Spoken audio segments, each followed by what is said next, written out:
ఎవరికి ఈ యేసు ప్రభు అవసరం అంటే, ఎవరైతే బంధకాల్లో ఉన్నారో, ఎవరైతే ఇబ్బందుల్లో ఉన్నారో, ఎవరైతే కష్టాల్లో ఉన్నారో, ఎవరైతే శోధనలో ఉన్నారో, ఎవరైతే చీకట్లో ఉన్నారో, వాళ్ళందరికీ యేసు ప్రభు అవసరం.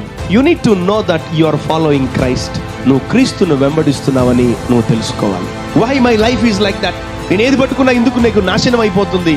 ఎందుకు అంటే ఒకటే గుర్తుపెట్టుకోండి, నీ బ్యాక్గ్రౌండ్ లో ఒక మహాఘట సర్పం ఉంది, దాన్ని మనం జయించాలి. There is a demon behind the screen. తెర వెనకాల నీ జీవితంలో, ఆత్మీయ జీవితంలో నీకు ఎన్నో పోరాటాలు ఉన్నాయి. యేసు ప్రభు పక్కన ఉంటే నువ్వు ప్రతి సమస్యకి చెప్పొచ్చు, నేను నిన్ను గెలుస్తాను. సో ఒకవేళ ఘట సర్పం కూడా నీ దగ్గరకు వచ్చిందా, ఒకటే చెప్పు, నా పక్కన వేసే ఉన్నాడు. How come you are still alive? ఇప్పుడు తెలుసా నీకు? ఇప్పుడు ఆలోచించవా? నువ్వు ఇంకా బతుకున్నావేంది? Because he is there with you. నేను దేవుడితో ఉన్నాను, అది చాలా గొప్ప విషయం. కానీ దేవుడు నీతో ఉన్నాడు, అది ఆయన గొప్పతనం.